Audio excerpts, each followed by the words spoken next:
केंद्रीय कैबिनेट को लेकर अश्विनी वैष्णव की प्रेस कॉन्फ्रेंस आ रही है, सीधे आपको वहीं लिए चलते हैं। अपने यूपीआई को पैटेंट भी दिया है, एक जापानीज पैटेंट है यूपीआई के लिए। तो ये जो इतना बड़ा इसकी ग्रोथ हुई है पेमेंट्स सिस्टम की, 210 लाख करोड़, अपनी इकोनॉमी करीब 325 लाख करोड़ की है, 210 लाख करोड़ के पेमेंट्स यूपीआई से अभी हो रहे हैं। और एक सिग्निफिकेंट यूपीआई ट्रांजैक्शंस का नंबर तो अब पहले कुछ करोड़ में काउंट करते थे, फिर 100 करोड़ में काउंट करने लगे, अब 1000 और 10,000 करोड़ के नंबर्स में काउंट होने लगे हैं।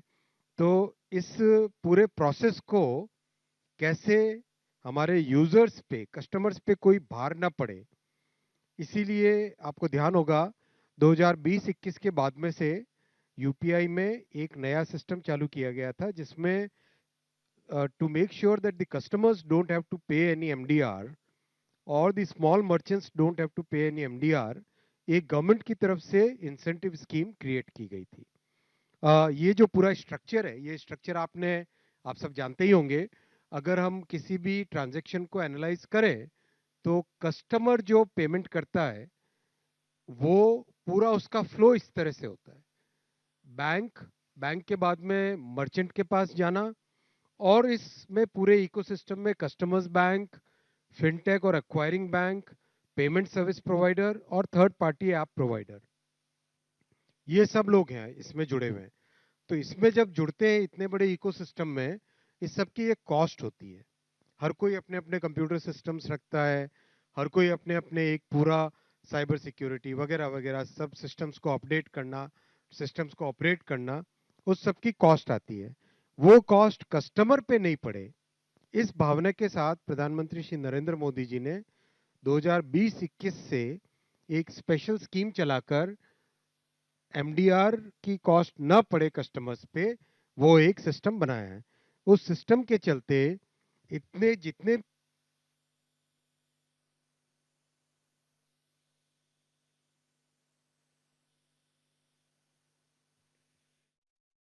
यूपीआई को लेकर कैसे ट्रांजैक्शंस बढ़े हैं, डिजिटल ट्रांजैक्शंस कैसे बढ़े हैं इस सरकार में और इस पूरे कार्यकाल में, उसको लेकर अश्विनी वैष्णव अपनी बात रख रहे हैं। बनाई है। और ये स्कीम आज आगामी वर्ष के लिए भी, अप्रैल टू मार्च FY 25-26 के लिए भी ये स्कीम अप्रूव हुई। 1500 करोड़ रुपीस की ये स्कीम है।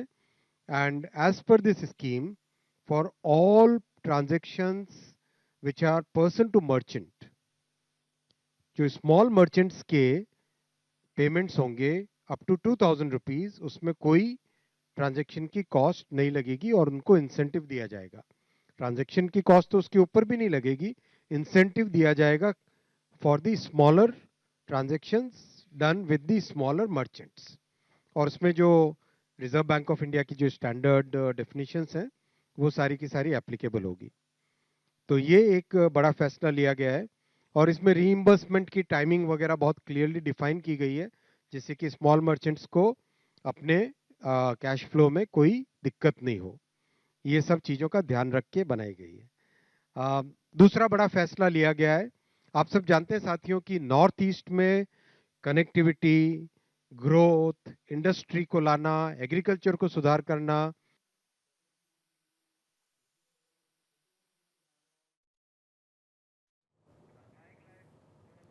तो अश्विनी वैष्णव प्रेस कॉन्फ्रेंस कर रहे हैं। केंद्रीय कैबिनेट की बैठक को लेकर ये प्रेस ब्रीफिंग की जा रही है, उसमें ये बताया जा रहा है। लुक ईस्ट पॉलिसी थी, लुक ईस्ट। मोदी जी ने आके उस पॉलिसी को चेंज किया, एक्ट ईस्ट, एक्ट ईस्ट रखा उस पॉलिसी को, कि ईस्ट में, नॉर्थ ईस्ट में हमें इतना काम करना है कि ओवरऑल उस एरिया का पूरा चेंज हो जाए, चाहे कनेक्टिविटी हो, चाहे पावर सप्लाई हो, चाहे इंडस्ट्रियल हो, हर तरीके से चेंज लाने के लिए किया। तो उसी कड़ी में एक बहुत बड़ा फैसला आज लिया गया, नामरूप में brownfield ammonia urea complex 10,601 crore rupees के इन्वेस्टमेंट से। नामरूप में Brahmaputra valley fertilizer corporation limited की एक प्लांट है, उसकी प्रीमाइसिस के अंदर ammonia urea complex Namrup 4 fertilizer plant के नाम से ये नया प्रोजेक्ट है। और इस प्रोजेक्ट में एक जॉइंट वेंचर बनेगा जो कि government of Assam, BVFCL, HURL और NFL और ऑयल इंडिया लिमिटेड, इन सब का एक जॉइंट वेंचर बनके 10,600 करोड़ रुपीस के टोटल इन्वेस्टमेंट से इस प्रोजेक्ट में यूरिया की मैन्युफैक्चरिंग होगी। नॉर्थ ईस्ट में इस प्रोजेक्ट को और खासकर आसाम के इस प्रोजेक्ट से एक सिग्निफिकेंट चेंज आएगा। नॉर्थ ईस्ट के जितने भी स्टेट्स हैं उन सबको इस प्लांट का बेनिफिट मिलेगा। इस प्लांट के लिए जो गैस चाहिए, काफ़ी सारी गैस तो अवेलेबल है नॉर्थ ईस्ट के अंदर ही, आसाम में गैस का प्रोडक्शन होता है, वो गैस अवेलेबल है। इसके अलावा जितनी गैस चाहिएगी नेचुरल गैस, वो जो देश की जो हमारी गैस ग्रिड है, one nation one grid gas के मैटर्स में, उसको यूज किया जाएगा। नेशनल गैस ग्रिड से एडिशनल गैस सप्लाई की जाएगी। क्वांटिटीज आपके सामने है। 0.62 MMSCMD, मैं इसको शॉर्ट में यूनिट्स बोलता हूँ, तो 0.62 यूनिट्स तो अवेलेबल है आसाम में ऑलरेडी, और 1.73 यूनिट्स अवेलेबल कराई जाएगी नेशनल गैस ग्रिड से। सारे अप्रूवल्स हो गए और आज कैबिनेट में फाइनल अप्रूवल हुआ है सभी के बोर्ड से अप्रूवल होने के बाद में। और ये बहुत बड़ा एक इंडस्ट्रियल कॉम्प्लेक्स बनेगा नॉर्थ ईस्ट में, आसाम में। काफ़ी रोजगार सृष्टि होगी इससे, और साथ ही साथ नॉर्थ ईस्ट और बंगाल के लिए इससे अच्छा एक यूरिया की अवेलेबिलिटी बहुत बढ़ जाएगी। साथ ही साथ फ्यूचर में एक्सपोर्ट पोटेंशियल भी बनेगा। आप जानते हैं कि नॉर्थ ईस्ट गेटवे है साउथ ईस्ट एशिया के लिए, तो वहाँ से म्यांमार के लिए, बांग्लादेश के लिए, भूटान के लिए एक्सपोर्ट भी भविष्य में किया जा सकता है। बहुत बड़ी बात होगी, जो ट्रांसपोर्टेशन कॉस्ट होती है देश के दूसरे हिस्सों से लेके जाने के लिए, वो ट्रांसपोर्टेशन कॉस्ट भी कम होगी। तीसरा प्रोजेक्ट है JNPT, जो कि हमारा देश का सबसे बड़ा कार्गो कंटेनर कार्गो पोर्ट है, कंटेनर पोर्ट है। उसके कनेक्टिविटी के लिए 4,500 करोड़ 4,500 करोड़ रुपीस का एक नया 6 लेन हाईवे बनाने का आज फैसला किया गया है। आप बेसिकली अगर देखें तो JNPT से, ये JNPT यहाँ पर, ये JNPT है, इसके कनेक्टिविटी में अगर देखें तो 348A ये एक बड़ा हाईवे है। उसके बाद में 348 ये एक बड़ा हाईवे है जो कि वेस्टर्न साइड से ईस्टर्न साइड से कनेक्ट करता है। तीसरा बड़ा हाईवे है जो अभी रेड कलर में आपको दिखा, NH48। इन सब का सीरियस कंजेशन है। ये मुंबई पुणे एक्सप्रेसवे भी उधर से जाता है। इन सब में सीरियस कंजेशन है। इस कंजेशन को दूर करने के लिए, और ये गोवा वाला हाईवे 66, राइट, इस कंजेशन को दूर करने के लिए एक ये नया हाईवे प्लान किया गया है। ये जो आपको रेड कलर में यहाँ पे दिखाई दे रहा है, ये एक नया हाईवे प्लान किया गया है जो कि 6 लेन का हाईवे होगा। बहुत अच्छा इसका स्ट्रेट अलाइनमेंट होगा, कई सारी टनल्स हैं, और एक तरीके से आपके एक्सेस कंट्रोल्ड ट्रैफिक मूव हो सकेगा इस हाईवे के कारण। और JNPT जो कि इतना बड़ा कंटेनर पोर्ट है, उस कंटेनर पोर्ट के लिए कंप्लीट जो हिंटरलैंड है हमारी, उस हिंटरलैंड से कार्गो को लाना और हिंटरलैंड में वापस कार्गो को पहुंचाना, ये बहुत आसान हो जाएगा। अब आप देखो किस तरह से मल्टी मॉडल ट्रांसपोर्टेशन को बेनिफिट मिला है। JNPT पे फ्रेट कॉरिडोर भी आ रहा है, JNPT पे ये एक्सप्रेसवे भी बनेगा, तो JNPT की प्रोडक्टिविटी और JNPT तक सामान को पहुंचाना ये एक बहुत ही आसान हो जाएगा। और जितना लॉजिस्टिक्स स्पीड अप होता है, तो ये केंद्रीय मंत्री अश्विनी वैष्णव को हम आपको सुना रहे थे। कई अहम फैसले लिए गए हैं कैबिनेट की बैठक में, उसके बारे में वो बता रहे थे। अब चलिए खबरों में आगे बढ़ते हैं। भारतीय मूल की अमेरिकी अंतरिक्ष यात्री सुनीता विलियम्स करीब 9 महीने बाद इंटरनेशनल स्पेस स्टेशन से वापस धरती पर लौट आई हैं। सुनीता की वापसी पर अमेरिका के साथ भारत में भी खुशी की लहर दिख रही है। उनके वापस लौटने पर प्रधानमंत्री नरेंद्र मोदी ने एक्स पर पोस्ट करते हुए लिखा कि आपका पुनः स्वागत है क्रू 9, पृथ्वी को तुम्हारी याद आई। ये उनके धैर्य, साहस और असीम मानवीय भावना की परीक्षा रही है। सुनीता विलियम्स और क्रू 9 अंतरिक्ष यात्रियों ने एक बार फिर हमें दिखाया है कि दृढ़ता का वास्तविक अर्थ क्या है। विशाल अज्ञात के सामने उनका अडिग दृढ़ संकल्प लाखों लोगों को सदैव प्रेरित करेगा। राष्ट्रपति द्रौपदी मुर्मू ने भी भारत की बेटी सुनीता विलियम्स और उनके साथी अंतरिक्ष यात्रियों की धरती पर सुरक्षित वापसी पर पूरी टीम को बधाई दी है और कहा है कि उन्होंने अपनी दृढ़ता, समर्पण और कभी हार न मानने की भावना से सभी को प्रेरित किया है।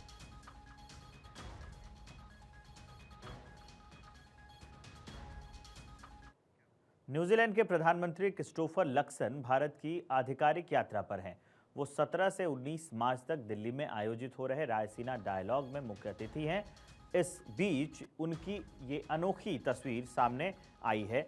वहाँ वो गली क्रिकेट खेलते हुए नजर आए। न्यूजीलैंड के प्रधानमंत्री क्रिस्टोफर लक्सन ने दिल्ली में स्ट्रीट क्रिकेट खेला है। तस्वीर में वो ईंट के विकेट और टेनिस बॉल से शॉट लगाते हुए देखे जा सकते हैं। उनके साथ न्यूजीलैंड के पूर्व अंतर्राष्ट्रीय क्रिकेटर रॉस टेलर भी दिखाई दे रहे हैं। उन्होंने भी बच्चों के साथ क्रिकेट खेला है। चलिए खबरों में आगे बढ़ते हैं।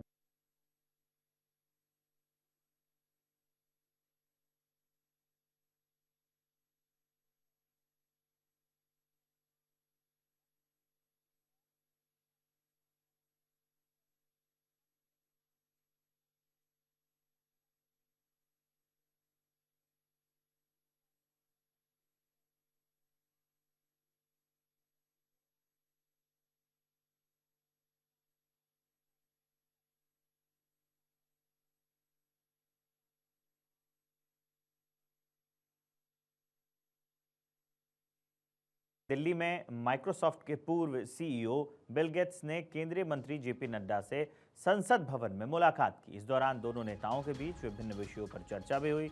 मुलाकात के बाद बिल गेट्स संसद से बाहर निकलते समय मीडिया के कैमरों में कैद हुए। ये मुलाकात भारत और माइक्रोसॉफ्ट के बीच तकनीकी और विकास संबंधी सहयोग को लेकर महत्वपूर्ण मानी जा रही है। जानकारी के अनुसार मुलाकात के दौरान केंद्रीय मंत्री ने गेट्स फाउंडेशन के साथ पार्टनरशिप में हेल्थ सेक्टर में हासिल की उपलब्धियों के बारे में भी बात की है।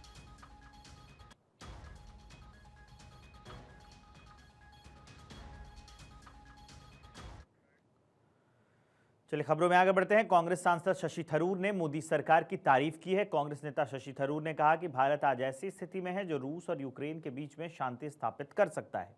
भारत के पास ऐसा प्रधानमंत्री है जो वोलोदिमीर ज़ेलेंस्की और व्लादिमीर पुतिन दोनों को गले लगा सकता है।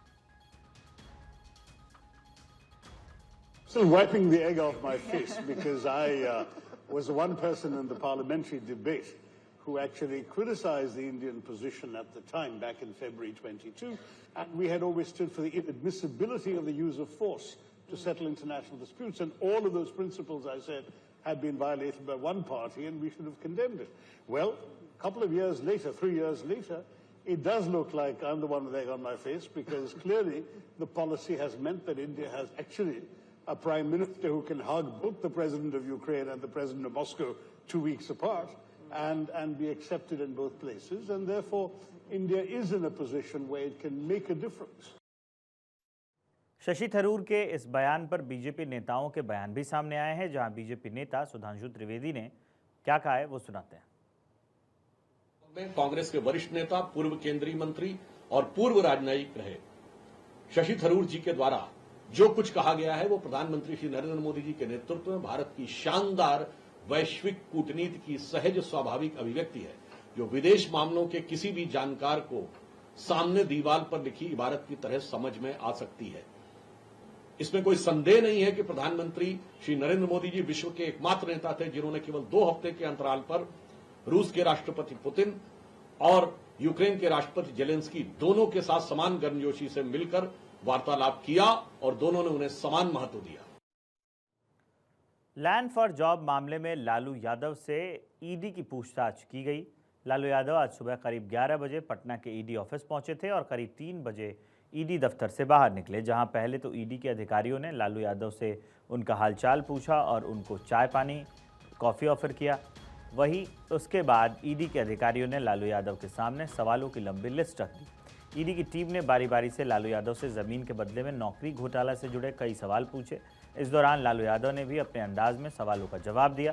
बता दें कि ज़मीन के बदले नौकरी के मामले में सीबीआई ने लालू समेत 78 लोगों के खिलाफ चार्जशीट दाखिल की थी। चार्जशीट के मुताबिक 2004 से 2009 के बीच रेल मंत्री के रूप में काम करते हुए लालू प्रसाद यादव ने रेलवे की ग्रुप डी में नौकरियों के बदले उम्मीदवारों से ज़मीन और संपत्ति लिखवाई थी।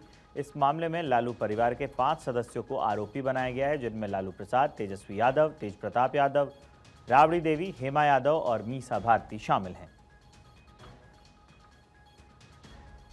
वहीं ईडी की कार्रवाई पर तेजस्वी यादव का भी बयान सामने आया है। तेजस्वी यादव ने कहा है कि दिल्ली का चुनाव खत्म हो गया है और अब बीजेपी की आईटी सेल बिहार में एक्टिव हो गई है।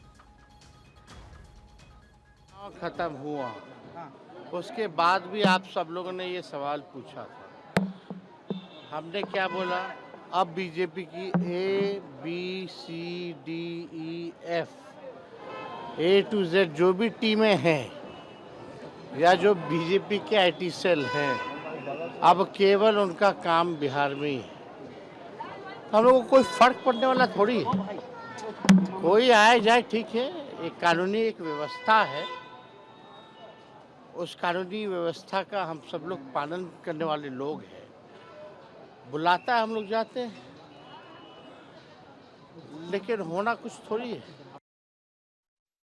बिहार में कुछ समय बाद विधानसभा चुनाव होने हैं। ऐसे में सदन और सदन के बाहर विपक्ष नीतीश कुमार को घेरने में जुटा हुआ है। एक बार फिर तेजस्वी यादव ने नीतीश कुमार सरकार पर निशाना साधा है। तेजस्वी यादव ने कहा कि बिहार को ऐसा सीएम नहीं चाहिए जो दूसरे के पैर पकड़े। उन्होंने कहा कि सीएम निडर होना चाहिए। ये बिहार का मामला है, लोगों का रोजी रोटी है उससे, और इतना बड़ा केंद्र आप जो ऐसे उठा करके दे दिए without any state government concern. And where is chief minister? कोई पत्र लिखा प्रधानमंत्री जी को? क्या कर रहे हैं भाई कि खाली गोड़वे छुइएगा? गोड़ छू छू करके तो यही हाल हो गया कि मन बढ़ू हो गए हैं केंद्र सरकार और नरेंद्र मोदी जी। एक बड़ी अपडेट आ रही है। पश्चिम बंगाल विधानसभा के गेट पर धरना दिया गया है। विपक्ष के नेता सुवेंदु अधिकारी ने यह धरना दिया है। बीजेपी विधायकों के साथ ये धरना दिया गया है। विधानसभा अध्यक्ष बीमान बनर्जी के खिलाफ ये धरना दिया गया है। तो विधानसभा के अध्यक्ष हैं बीमान बनर्जी, उनके खिलाफ धरना दिया गया है। सुवेंदु अधिकारी ने धरना दिया है। साथ में बीजेपी के और भी विधायक मौजूद हैं। पश्चिम बंगाल विधानसभा के गेट पर यह धरना दिया गया है। उसकी तस्वीरें भी आ गई हैं, हम आपको दिखा रहे हैं। BR अम्बेडकर की फोटो, बाबा साहब की फोटो लेकर, और जो धरना दिया गया है, हाथ में तख्तियां हैं और ये धरना सुवेंदु अधिकारी ने दिया है। साथ में बीजेपी के और भी नेता इस धरने में मौजूद हैं। विधानसभा के अध्यक्ष हैं बीमान बनर्जी, उनके खिलाफ ये धरना दिया गया है।